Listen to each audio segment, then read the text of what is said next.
Welcome back to another episode of The Political Life. Today, we bring you two guests who have been on before. They're becoming practically co-hosts of the show, which would be great. God knows I need help co-hosting this show. We have April Mims from Him and Hers, and we have Chris Massey of Craft Ventures. April and Chris, welcome. Glad to have you back. Thanks for having us.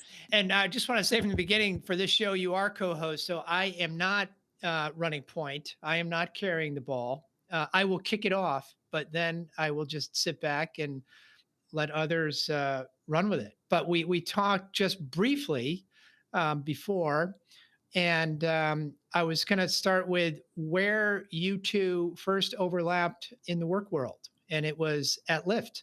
And it seems, sorry to interrupt you, it seems like everything goes back. It's like, the 6 degrees of separation with Kevin Bacon, everything goes back to Lyft. Well, yeah, that's right. Thanks. Do you want to kick it off? No, you go ahead. I want to hear your side. Yeah. Okay. Yeah, this will be great. It'll be like my version of things and then Chris's version of things. So yeah, I do agree. A lot of roads lead back to Lyft. I sometimes feel like a broken record in the policy space because I have so many war stories. I don't know if you feel that way too, Chris, but long ago and far away, back in 2014, I just moved across the country and started this job at this interesting startup that had funny mustaches everywhere, and they were looking to beef up their policy team. And I was able to convince one of our mutual colleagues, who ended up being my boss, to allow me to join this new exciting opportunity. And boy, was it a boot camp, is what I will say. I guess in terms of like what I remember about Chris, because I think we should probably talk about first impressions, right? Yes, let's do it. Yeah. So first impressions of Chris, he had a lot of respect from everyone. I think he was just somebody who, whether you're part of the policy team or not, you wanted to be in the room with him. You knew he was somebody who had great advice. There was just, to me, I felt like an adultness to him because I was in my late 20s and still trying to figure out what the heck was public policy anyway, and how did I end up here? So I really appreciated the fact that like Chris was just somebody that you could come and talk to. You could bounce ideas off of him. I think you'll probably talk a little bit more about how you got connected with Lyft, but you didn't start out as a member inside the team. So I think you'd already built up a lot of respect by the time you formally joined. But yeah, that was my impression as a bright-eyed 20-something-year-old joining the Lyft government relations team.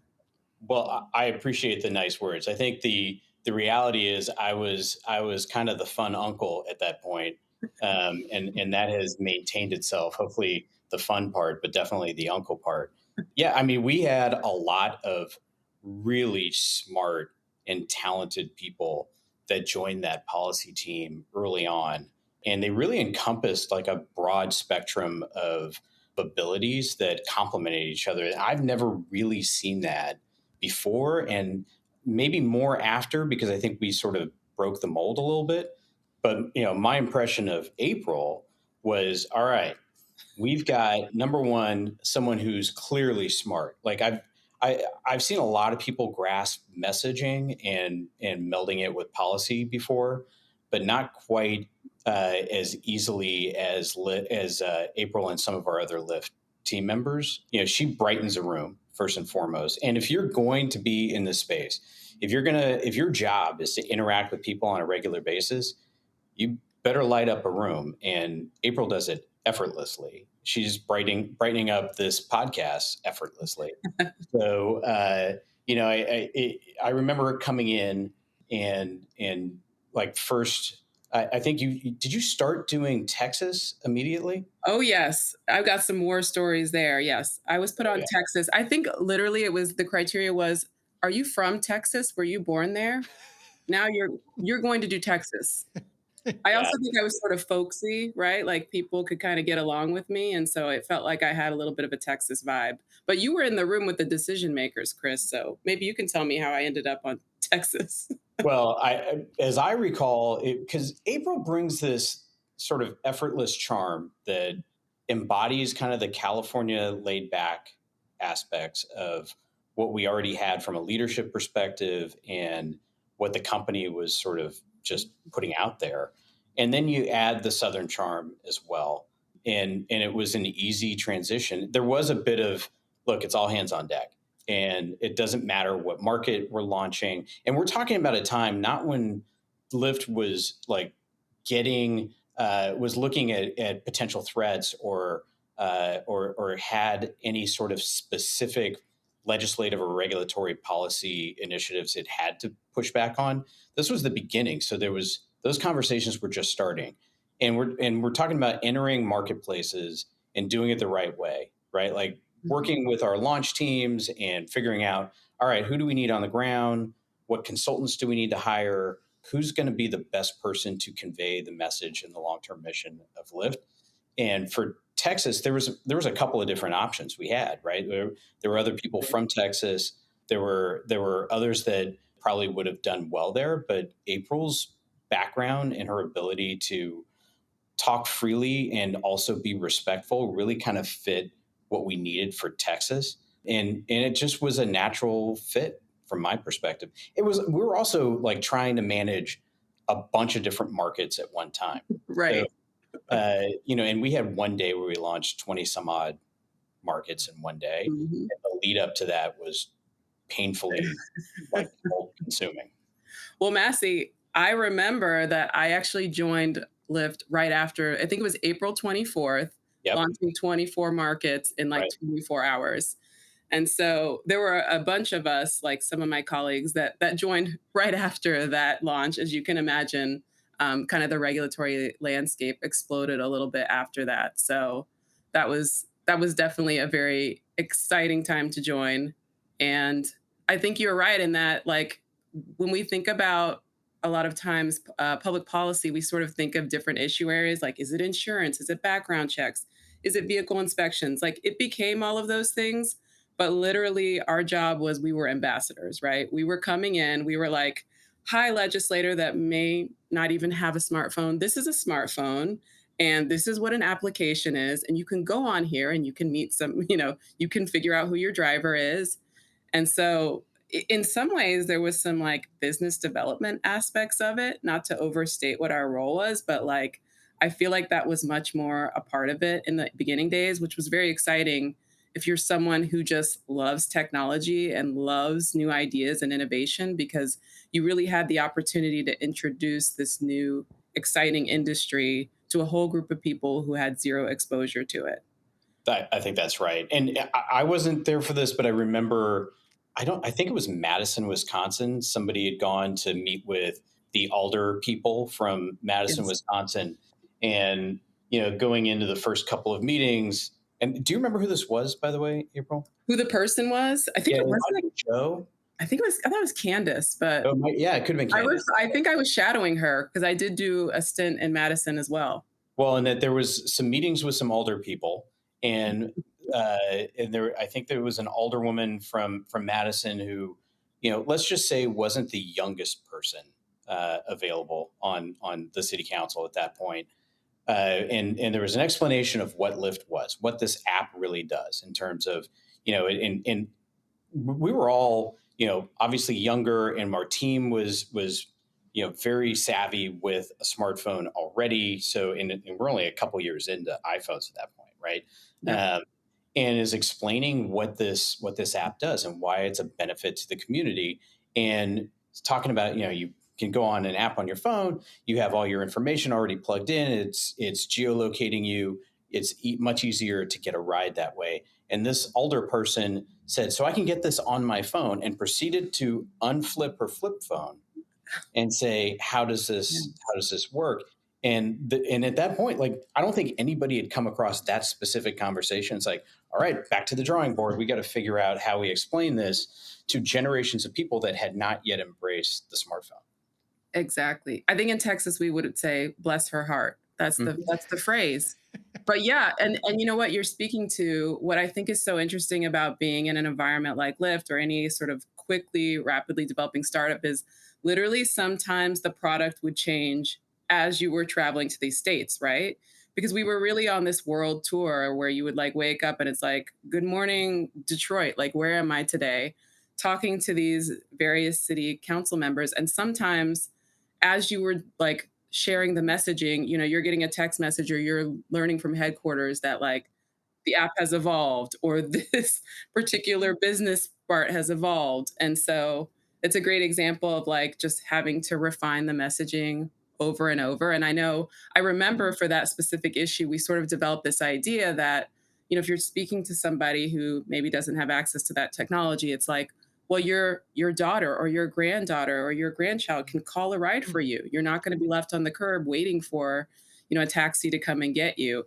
So yeah, it was definitely like also a great way to learn about messaging and how to quickly refine your talking points as the as the product is growing and developing right before your eyes. I think that's right. And one of the things that I really appreciated was early on, we all had the sense that we were going to have these kinds of updates, whether it's product based or it's messaging based or what works and what doesn't, depending on, you're talking to the Southeast or you're talking to the Northwest or whatever it might be.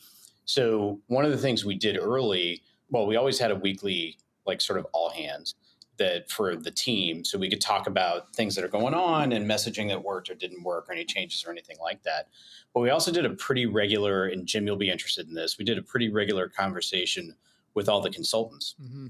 And the idea was, let's make sure that everyone's on board with what works. Let's highlight good conversations, good launches, maybe a particular win or a loss. It wasn't a lot of losses, I would say, but there was definitely pushback. And we were able to highlight that for the whole team. So number one, everyone was on the same page. And that included the consultants. Number two, it gave everybody the firepower and bullet points they needed to be able to have the best conversations that week that they could. It was almost like and this will age me, the beginning of Hill Street Blues, where all the cops were in one room and they'd have that meeting and everybody get out there and stay safe. It was sort of a version of that, and it tended to work. And I think some of the consultants that were part of our broader team that will listen to this may disagree, but I think they'll agree that it was helpful for them. Absolutely. I mean, that was like, Chris, one of the things you were so good about was thinking about like how we can better communicate. Because I know that was your brainchild. And the other thing that it did, having those weekly consultant meetings, is it sort of allowed us to kind of figure out like, what's the canary in the coal mine? Like, this is the trend now that a lot of these electeds are very focused on. How can we make sure if it's happening in California that New York's prepared, because it's about to make your way? Like in 2 weeks, you're going to hear this argument. So you need to make sure that you're prepared and that you're learning from both like the success and the failures that the consultants are having in this particular state, so that you don't repeat the errors and that you figure out how to do it. And I'm actually taking notes now because I feel like we need an all consultant call in my current job. So thank you for that reminder, Chris. I'm going to be taking notes throughout this hour. Well, and it was an interesting dynamic too, because we were growing the team in a very strategic way, right? So we brought on people like April that had, like clear legal experience and could speak to the policy aspects. You've had David Mack and Katie Kincaid on the pod, and they were Katie was really focused on at the beginning kind of doing what April was doing, but then like became our person on the circuit, and could sort of work the different groups that needed to be talked to, whether it's the U.S. Conference of Mayors, the National League of Cities, et cetera, or NCSL. And then we had folks that were doing public affairs, community affairs, and outreach, straight policy, straight lobbying. I mean, we were sort of a well-rounded machine of individuals, and it kept growing and growing, but really with the right people. And I've honestly never seen a team either before or after be that well-rounded with the right people in almost every position. And it's very interesting now because I'm sure you get these calls all the time, Massey, like, how do I develop my government relations team? And I really feel like you all very much, and hopefully we were impacting those decisions as more junior members of the team, but sort of creating this framework for how does especially consumer facing tech startup tackle government relations, because I think what's also interesting about the work we were doing is that I feel like a lot of people who start companies and who go into the tech space, they do it because they're frustrated with the status quo. They're sort of anti-government, they're sort of anti-regulation, and they feel like all of this needs to be disruptive in order to make change. So then when they end up in a position where they actually need to circle back and make sure that they're working with regulators and government relations people, it takes the right type of people like the team we assembled to be able to work both internally with folks and help them understand, yes, we understand what you're trying to do. We understand the vision to make the world a better place. But also it involves like making sure that we are doing things the right way and having these conversations. And so I really feel like we were able to establish the right group of people who were able to have that balance and have these various skill sets. Because now when you go into a government relations office, it's like, of course you have a research arm, but I really feel like companies like Lyft and Uber really developed that policy research aspect of things that didn't exist before. And I think a lot of it was just responding to what was happening. Well, and it was also happening at the same time as, Obama had come in, we were now in, Obama 2 at that point, and the digital arm for that campaign it was such a dramatic change from a campaign perspective. And we started to look at ourselves as a campaign in a lot of ways. So we built it, kind of on the shoulders of the things that we had seen work and not work previously.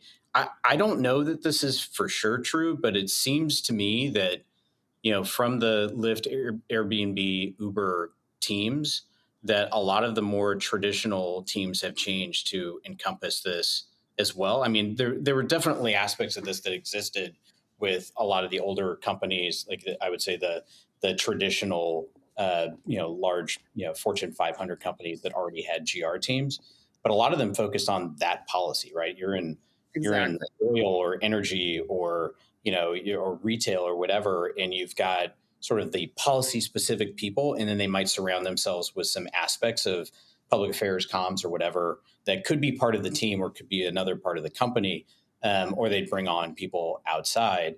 But I feel like what we did kind of created this, behemoth of a team. Well, we weren't really a behemoth compared to others, but definitely an impactful team that really had all these different voices. The other piece that we couldn't have done without was John and Logan, to be honest with you, two founders of the company.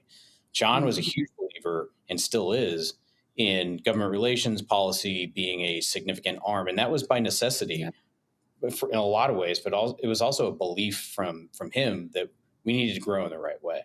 Yeah, and I know we're going to segue to talking a little bit more about like how we decide on what companies or what projects we want to work on in the government relations space. And I feel like what I learned from Lyft and what I learned from all of you is that a big part of when you're vetting whether you want to work in house at a company is thinking about, do they view government relations as just a cost center and something that's reactive, or is it something positive?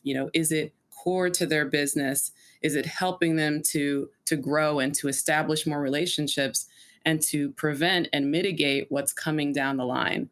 And I think if you're talking to someone and they don't have that perspective, you should probably turn around and walk out the door, because you're constantly going to be fighting a battle of, why you're legitimate and why what you're doing is important. Because we know at Lyft, and I think John and Logan understood very well, that we were critical to making sure these markets were opened and remained open. So that I agree. was that was a really great lesson that I learned through that experience.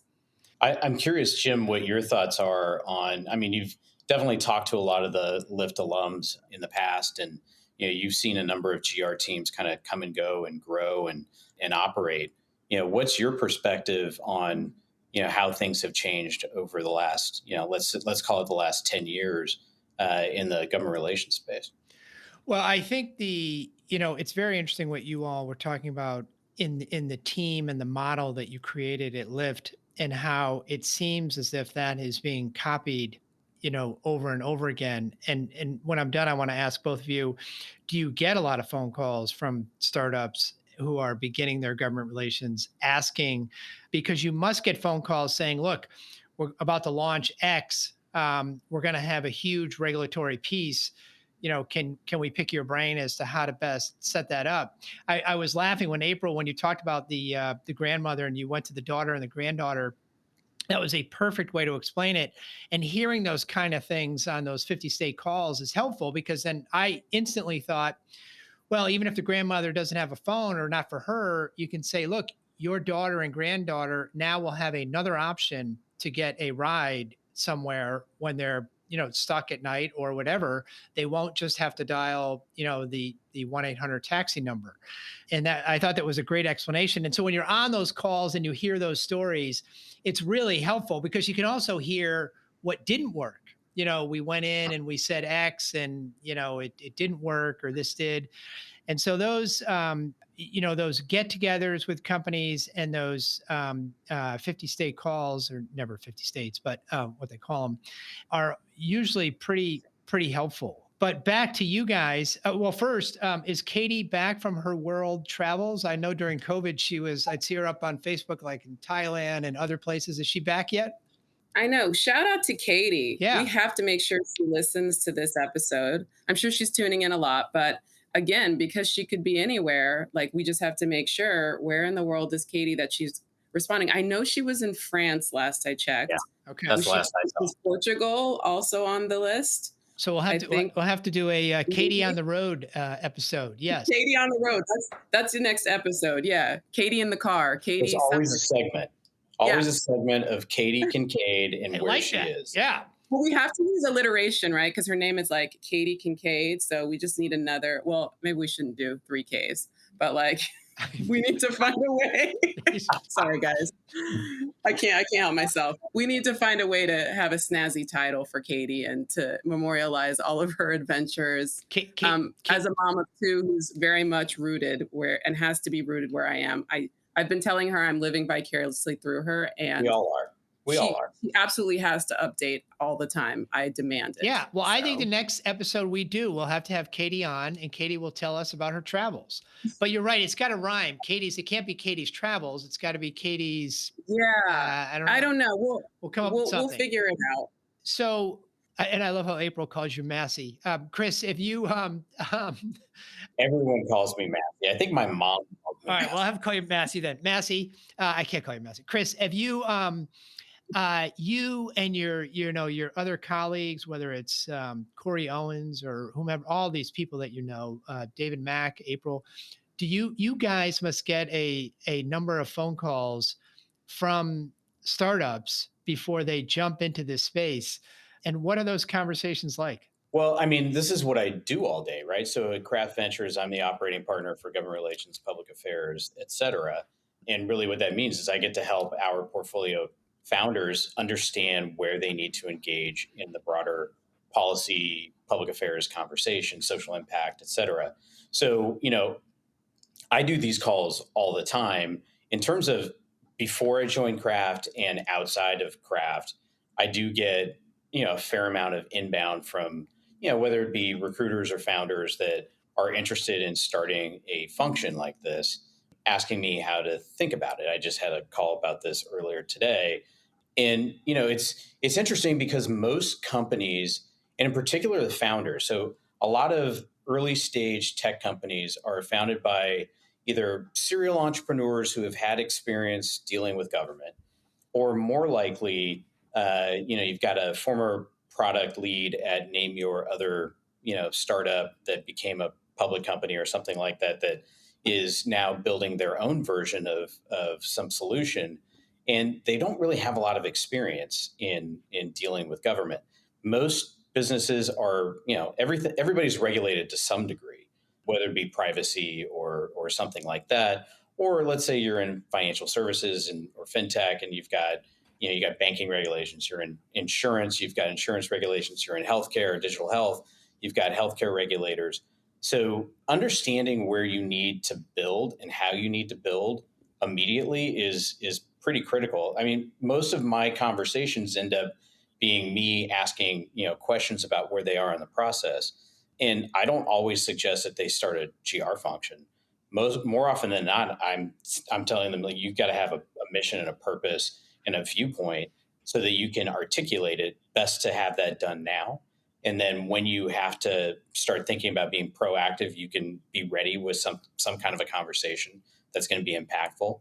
But if they are in, sort of crisis mode, then they tend to hire quickly. And that is almost always the case, that you're in crisis mode, you hire, sometimes you hire good and sometimes you don't. And that's just the gamble of who you hire, whether it's internal people or external consultants. You have a little bit more sort of flexibility and some confidence if you're hiring like a Jim O'Brien. You know what your relationships are. You've built a business on it. But when it comes to early days and hiring the right person to internally lead the function, you are absolutely taking a gamble based on what you may or may not know about them, unless you recruit them actively, knowing that they've got the experience. And I think that's why so many people go with Chris Massey, right? So many people have. Check out his LinkedIn profile, folks. He knows how to advise startups on how to build out their GR function.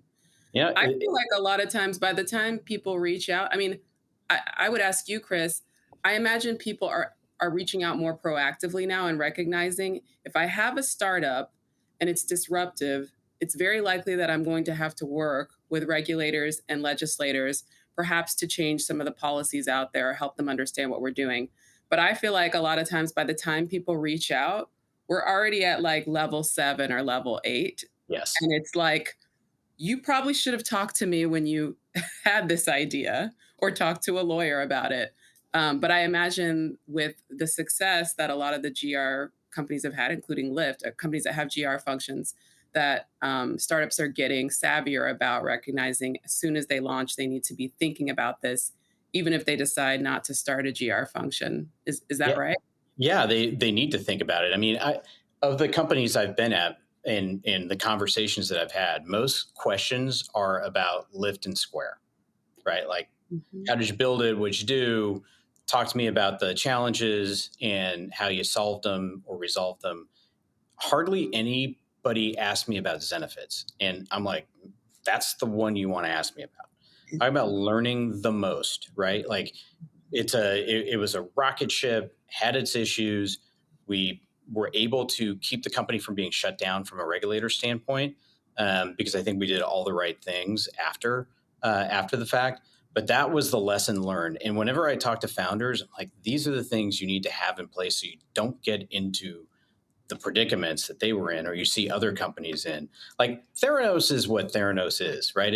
It's not a thing, right? Like, Right. that's the reality. But it was certainly hiring quickly and getting people on board with the belief that its founder had. And, a lot of people found themselves in a bad spot. That would be a really hard one to discuss from a GR perspective. Zenefits is a real thing. It still is. It's certainly not the rocket ship it was at one point, but all the regulatory issues that we ended up going through that, myself and others found out about sort of after the fact, and even though we were there during the process, making sure that founders understand if it had been set up in this way, if this function had been set up in a way that it could easily respond to any issues that come up, that's the thing that you need to learn how to do. And you've got to have components of it. You don't have to like soup to nuts do the whole thing. You have to have components of this stuff. And, a lot of the conversations I end up having, I try to go through, here's the good, here's the bad. And this is what I've learned. Have the benefit of this knowledge and set yourself up for success. Don't kick the can down the road. Absolutely. I love the idea of how forthcoming you are about, some of the companies that you've been with that have kind of been on this rocket ship trajectory and continue to do so, and some that have stumbled or plateaued, and like advising people on how to navigate that. And I think as a GR team, that's something that we're always trying to figure out, as well as we think about new companies, as we think about how we want to advise new companies or issues, is how do we separate, a Zenefits, which is a great company and concept, didn't necessarily go on a rocket ship trajectory, but it had a good foundation, versus a Theranos, right, where there's questionable business practices, right? Yeah. A fraudulent project. I think we can say that it's not alleged anymore, right? They've gone through the legal process. There's a difference. This is something that I was talking to someone about. There's a difference between helping elected officials and regulators understand this new technology and new industry and the need for a new framework, right, as we innovate, versus like, we just need good PR to cover up what's going on. I Yeah. think there's a difference there, and like having the courage to like share that with people and help them know that it's important to understand the difference is probably really invaluable, right? I think it absolutely is. And the other piece of it is you don't want the failures to scare the regulators to a point where they overcorrect and stop innovation, right? Like you've got to be able to say, these are the learnings, either as a company or as a legislator, regulator, administrative officer, whatever it might be, to say, okay, maybe that didn't work, but that doesn't mean that we shouldn't trust anything going forward.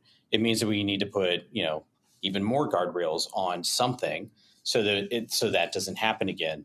And to me, good government relations professionals, whether they're in-house or they're external, can say, all right, I see the points of these learnings, and this is how we're going to message this going forward so that the reality of the situation is conveyed and that we can keep moving forward instead of moving backwards.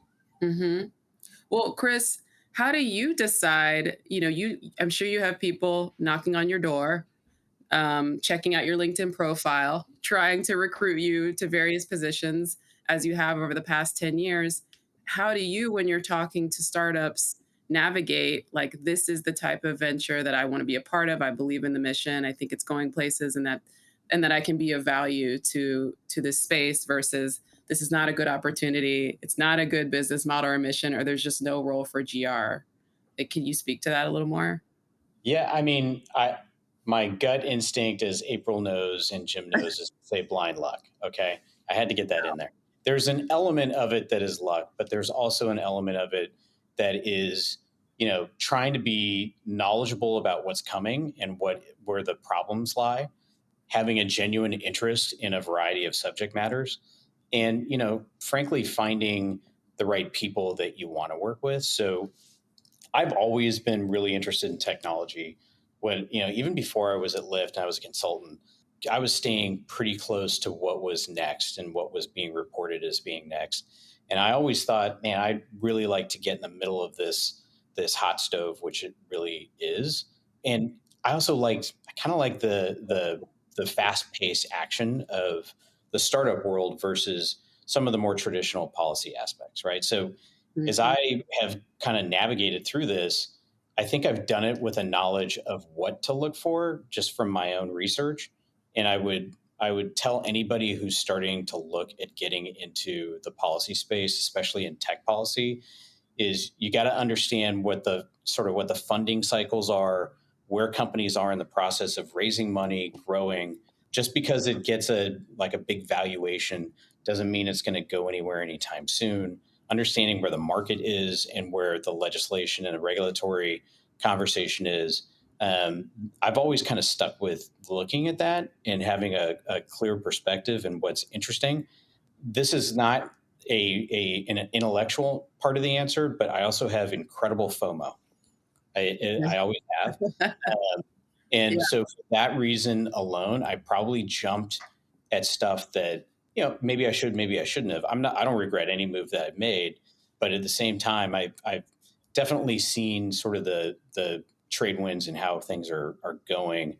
And I've always had interest in different things. And I've only gone to places that I've been really interested in. So Mhm. maybe in 2012 or 2013, I started to keep a little list of companies that were interesting as they popped up and they started to get some press, and kind of bucketed them into industries that I either had experience in or I thought would be really interesting to work in. And I've pretty much been at, well, every company I've been at has been on that list. We'll put it that way. That's really interesting. Massey, I've started a phrase. I call you the tech policy cowboy. I'm hoping that spreads. We're going to get you a cowboy hat. It's going to be monogrammed, There we public go. policy OG or something like that. And because, yeah, I just love the fact that you're sort of blazing a trail for a lot of us, trying to figure out what's what's the next great thing to do. I'm very happy where I am currently. Let me just say that. Me too.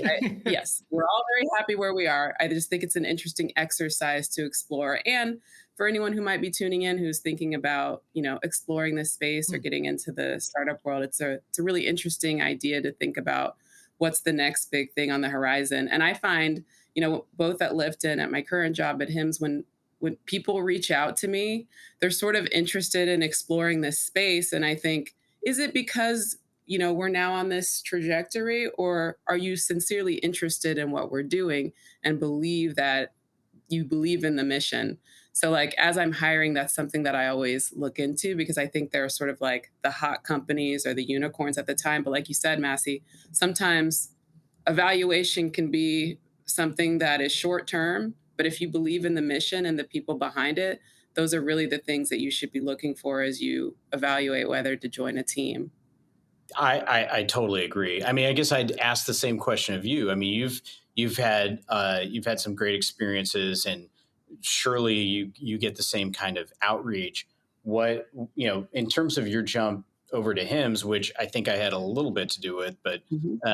but not certainly. I get no credit. You get all the credit for that jump. I mean, it wasn't. I don't think that digital health was kind of like in your sights at that point. No. What was it that made you say this is something I'm interested in doing? Yeah, I mean, aside from the fact that it was Chris Massey approved, um, it was some of the criteria that we've It already was on the list. right. It was on his list that he sent me. No, it's really just some of the values we've talked about, like making sure that the company is really mission driven. I really find that, and think we all sort of have like what our mission statements are professionally. And for me, and I think one of my friends, our friend Prashanthi, has spoken to this, but it's like using technology to help communities, especially communities that haven't had access. And Yeah. so whenever I'm like evaluating a company, that's something that I'm always looking into.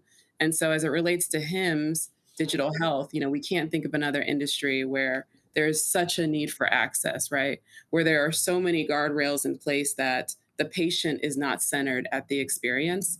And so for me, I do have a sense, like I'm always looking at consumer facing companies. To me, that's very interesting. Maybe at some point I'll go work for a social media company or something like that. But I do have a soft spot for that, because I really think that, access and equity are really at the core of why I've been put in this space and had this opportunity that, frankly, a lot of like Black women don't get to have.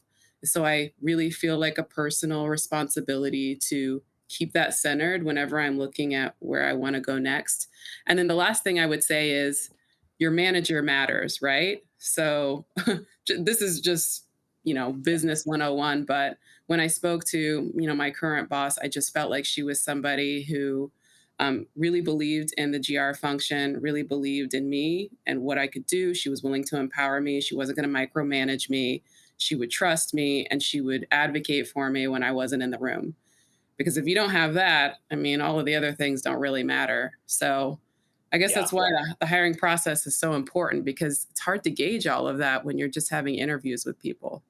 It really is. I think understanding, who you're reporting to, and their belief system in what this function is and how it can fit into the company is critical.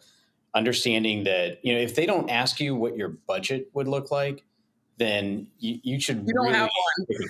yeah, you don't. That means you don't have one, which is in and of itself is not a bad thing. But if they're not willing to have any kind of conversation about what it should be from your perspective in order to be successful, then that's a problem. And everywhere I've gone, there's been a clear conversation about, all right, this is what needs to happen. This is what an allocated budget could look like, whether it's like a basic budget or an everything in the kitchen sink budget. And if you don't get that kind of feedback of, what they're willing to do for your role, whether it's leading GR, becoming a manager on the GR team, and that could be leading a state, or you're doing House Dems in DC, whatever it might be, then that's a problem. And I think you've got to have a clear understanding of that, because that shows a commitment. Agreed.